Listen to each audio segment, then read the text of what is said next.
খড়ির সাপ ঢুকে বসে আছে। ও বাপ রে বাপ, উফ ও ফেয়ার অ্যান্ড লাভলি মাকে আপনার পায়ের উপর দিয়ে সাপ চলে যাবে কিন্তু কিচ্ছু করবে না, কিছুক্ষণ হয়তো সার্ভিস দেয় তারপর আবার নেতিয়ে যায়। ও এক ছবলেই ছবি। নমস্কার বন্ধুরা, ইউটিউব চ্যানেল স্নেক সেভার ব্রাদার্সে আপনাদের সবাইকে স্বাগত জানাচ্ছি নতুন একটা উদ্ধার কার্যের ভিডিও। এখন রাত প্রায় 12টা বাজে, তাই তো? দেখুন সব খাওয়া দাওয়া হয়েছে? খাওয়া দাওয়া কারোর হয়নি? ঘর ছেড়ে সব বাইরে চলে এসেছে। এই দাদারা থাকে, তোমরা কিসের স্টাফ একটু বলো, আমাকে ফোন করেছিলে কে একটু বলো তো। সামনের দিকে আসো, চলে আসো। দাদাদের নামটা একটু বলো। আমার নাম ইন্দ্রজিৎ সরকার। ইন্দ্রজিৎ সরকার। এই ঠিকানাটা একটু বলে দাও। এই ঠিকানা হচ্ছে দেবগ্রাম স্টেশন পাড়া রোড। আচ্ছা, এটা নদিয়া জেলার মধ্যে পড়ছে, থানা থানা দেবগ্রাম, কালীগঞ্জ। কালীগঞ্জ। কালীগঞ্জ থানা। বেশ, তো এই সব তোমরা সব এখানে থাকো? এটা একটা ভাড়া বাড়ি, ঠিক আছে? এই দাদার ভাইরা ফাইন্যান্সের কোনো একটা কোম্পানিতে রয়েছে, তারা সব এখানে ভাড়া থাকে। তো কি হয়েছে, ঘটনাটা কি হয়? ঘটনাটা আমরা এসে দেখি আমাদের ওই রুমে, যে রুমে থাকি সেখানে হচ্ছে একটা খড়ির সাপ ঢুকে বসে আছে। গোখরো সাপ? গোখরো সাপ, আচ্ছা, ঢুকে বসে আছে। তো আপনাকে ওই জন্য ফোন করলাম। বেশ। গোখরো সাপ দেখে দাদাদের খাওয়া দাওয়া সব ছুটে গেছে, সব এখন রাত 12টা বাজে, কিন্তু কেউ এখনো খেতেও পারেনি, শুতেও পারেনি, সব দেখুন ঘরের বাইরে বেরিয়ে চলে এসেছে। তো চলুন দেখা যাক, আর সময় নষ্ট করবো না, কিভাবে আছে সাপটা দেখা যাক, চলে আয়। তো বন্ধুরা ভালো করে দেখুন, সাপটা চুপচাপ বসে আছে। দেখ, ও বাপ রে বাপ, কি তার রূপ! চুপচাপ ছিল, একদম চুপচাপ ছিল, কিন্তু বিষ্ণু সামনে যাওয়া মাত্র একটু মাঝে মধ্যে একটু ক্লোজ করে দেখা, সাপটার কি চেহারা! অসাধারণ অসাধারণ, বাপ রে বাপ, সাক্ষাৎ নাগরাজ। চুপচাপ কিন্তু ছিল, আমরা ভাবছিলাম হয়তো একটু দুর্বল হতে পারে, কোনো রোগাক্রান্ত হতে পারে। দেখুন, ভয়ঙ্কর ব্যাপার, মারাত্মক ভয়ঙ্কর ব্যাপার, বাপ রে বাপ, সাক্ষাৎ নাগরাজ। বন্ধুরা এই যে সাপটা এখন দেখতে পাচ্ছেন, একদম ফুললি ম্যাচিওরড সাপ। গর্জনটা শুনুন, গর্জনটা, বাপ রে বাপ, ওফ ও, অসাধারণ সুন্দর, ভয়ঙ্কর সুন্দর, আরে বাপ রে বাপ। দেখতে পাচ্ছেন, ভয়ঙ্কর ব্যাপার। বন্ধুরা এগুলো আপনারা কেউ ট্রাই করতে যাবেন না, আপনারা কেউই ট্রাই করতে যাবেন না, এগুলো কিন্তু মারাত্মক ডেঞ্জারাস কাজ, ভয়ঙ্কর কাজ। এই সাপটার বিষথলিতে একদম বিষ একদম টকবক টকবক করছে। হ্যাঁ, মাত্র 12 মিলিগ্রাম বিষ লাগে একটা মানুষকে মারার জন্য, সেখানে এর 2 বিষথলি মিলিয়ে অন্তত পক্ষে 200 মিলিগ্রামের কাছাকাছি বিষ রয়েছে। সাক্ষাৎ যমরাজ, সাক্ষাৎ যমরাজ। সাইজটা দেখতে পাচ্ছেন, অসাধারণ সাইজ, ভয়ঙ্কর সাইজ। এটা একটা পুরুষ সাপ, মেল সাপ। সেই মিঠুনদা এখন আমার হাতে, এক ছবলেই ছবি। অসম্ভব সুন্দর সাপ। সব সাপের চেহারা এত সুন্দর আমরা পাই না, কারণ এরা হচ্ছে ওয়াইল্ড অ্যানিম্যাল, বন্য প্রাণী, ঠিকমতো খাবার দাবার সবসময় পায় না, বিভিন্ন রোগে ভোগে। কিন্তু এই সাপটা একদম হচ্ছে খায়া পিয়া ঘরের সাপ, মানে সুন্দর খাবার পেয়েছে সারা জীবন, কোনো পুষ্টির অভাব নেই, একদম রিসেন্ট হয়তো খোলসটাকেও চেঞ্জ করেছে, পুরো একদম প্রেমে পড়ে যাচ্ছি সাপটার। জাস্ট গ্লেজই আলাদা দিচ্ছে, ফেয়ার অ্যান্ড লাভলি মাকে।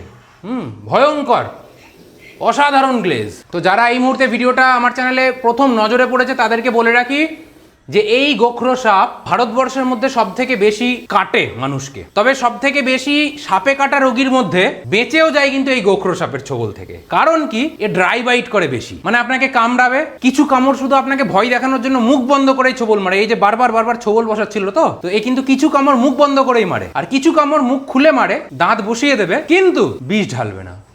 ও ও বাপ রে বাপ, ভয়ঙ্কর বিষয়, ভয়ঙ্কর বিষয়, মারাত্মক ডেঞ্জারাস জিনিস, ডেঞ্জারাস। ওফ, কঠিন আওয়াজ, কঠিন আওয়াজ, আওয়াজেই একদম পয়সা উসুল। সব ফলস বাইট মারছে। বন্ধুরা আপনাদেরকে একটু দেখানোর চেষ্টা করব, পরে আমি কালো কাপড়টা দেখাবো। দেখুন বারবার বারবার যে কালো কাপড়টাতে ও ছোবল মারছে, ঠিক আছে? এই যে বাইট, এই যে এইবার বাইট করলো, এতক্ষণে বাইট করলো, বিষটা একদম ছিটকে বেরিয়েও এলো। ও হো হো হো হো। বন্ধুরা এই গোখরো সাপটা বারবার ছোবল বসাচ্ছে ওই কালো কাপড়টাতে, কিন্তু বেশিরভাগ ছোবলই কিন্তু ড্রাই বাইট, মানে ও কিন্তু বিষ ঢালছে না, মাত্র একবার ও কিন্তু বিষটাকে ঢাললো। বন্ধুরা, গোখরো নিয়ে যত স্টান্ট আপনারা ভিডিও দেখেন, আমার হোক বা অন্যান্য চ্যানেলে হোক, যারই হোক না কেন, যার হাতে সাপ থাকে তার কিন্তু কোনো ক্যালমা থাকে না। ক্যালমা থাকে কি, এই যে দেখুন, আমরা পুরো জিনিসটা আমরা আপনাদের সামনে দেখাই যে এই যে কাজগুলো যত আপনারা দেখেন, যত ভিডিও দেখেন, যত ছবি দেখেন, সাপ এইরকমভাবে হাতের মধ্যে দাঁড়িয়ে আছে, এটা কিন্তু বিষ্ণুর এখানে কিন্তু টেকনিক। হ্যাঁ, বিষ্ণু কালো কাপড়টা সামনে দেখুন ধরে রয়েছে এবং সেই কাপড় দিয়ে কিন্তু ও কিন্তু অ্যাটেনশন নিচ্ছে, মুভ করছে। দেখুন কাপড়টা এক জায়গাতে ধরেও নেই, ও কালো কাপড়টাকে কিন্তু কন্টিনিউ কিন্তু মুভ করে যাচ্ছে। একটু ভালো করে দেখুন। এবং সাপ কি হয়, সাপ সামনে সেটাই দেখে যেটা মুভ করে। আপনার পায়ের উপর দিয়ে সাপ চলে যাবে কিন্তু কিচ্ছু করবে না যদি না আপনি মুভ করেন। এবার দেখা গেলো আপনি ভয় পেয়ে পাটাকে সরিয়ে নিলেন, তখন ও মুভিং অবজেক্ট হিসেবে পাটাকে ও ফলো করবে এবং স্বাভাবিকভাবে ও ভয়ও পাবে এবং ভয় পেলে ও কী করবে, ছোবলও মশাবে। আপনি যদি চুপচাপ দাঁড়িয়ে থাকতে পারেন, কোনো সময় যদি সাপের সাক্ষাৎ হয়ে যায় আপনার সাথে, তখন আপনি কি করবেন? এটা অনেকেই প্রশ্ন করেন আমাকে যে দাদা, যদি হঠাৎ যদি রাস্তায় বা ঘরে যদি কোথাও কোনো সময় দেখি যে হঠাৎ আমার সামনে সাপ চলে এসেছে এবং আমার পালানোর কোনো রাস্তা নেই, তখন আপনি চুপচাপ দাঁড়িয়ে থাকবেন, এক ফোঁটা নড়বেন না। সাপ আপনার পায়ের উপর দিয়ে চলে যাবে, তাও কামড়াবে না। তো চলুন, রাত হয়ে গেছে, দাদা ভাইরা এখন খাওয়া দাওয়া করবে, ওদেরকে ঘুমোতে দিতে হবে, ঠিক আছে? একে আমরা নিয়ে যাই, এখন ব্যাগের মধ্যে নিয়ে নিই, পরে আবার দেখা হবে যখন আমরা এর স্বাভাবিক পরিবেশ মানে জঙ্গলের মধ্যে আবার একে যখন ছেড়ে দেবো। ভীষণ সুন্দর একটা সাপ, খুব সুন্দর, ভীষণ সুন্দর একটা ইন্ডিয়ান স্পেকটেকল কোবরা আমরা এখন ব্যাগের মধ্যে পুরে নেব। অসাধারণ সুন্দর, অসাধারণ। চল বাইরের দিকে যাই, উঠোনে যাই। স্ট্রং স্ট্রং ম্যান, একদম অসাধারণ, ভীষণ সুন্দর। চলো, আমরা কিন্তু সব সাপ এতক্ষণ ধরে এইভাবে সোজা হয়ে দাঁড়িয়ে থাকতে দেখি না বন্ধুরা। হ্যাঁ, কিছুক্ষণ হয়তো সার্ভিস দেয়, তারপর আবার নেতিয়ে যায়, কিন্তু এ দেখুন কন্টিনিউয়াস একদম। এটা একটা ইয়ং সাপ, অ্যাপ্রক্স 3 থেকে 5 বছর, তার বেশি না। একটা পুরুষ সাপ, ওই কারণে চেহারাটাও বেশ সুন্দর, একদম হেলদি চেহারা। বন্ধুরা, সাপ আবারও বলছি যে আমরা যেগুলো হ্যান্ডেলিং করছি, কোনো জাদু নেই, কোনো মন্ত্র নেই, কোনো মাদুলি নেই, কোনো কবচ নেই। এটা পুরোটাই একটা টেকনিক। কেউ এগুলোকে ছেলে খেলা মনে করে যদি এই সমস্ত কাজ করতে যান, আপনার জীবন যাওয়ার জন্য কিন্তু আপনি নিজেই দায়ী থাকবেন, প্রাণ চলে যাবে। বারবার বলছি, এইসব নিয়ে হিরোগিরি করতে যাবেন তো মারা পড়বেন। তো চলুন, একে এখন আমরা ব্যাগের মধ্যে নিয়ে নিই। চলো,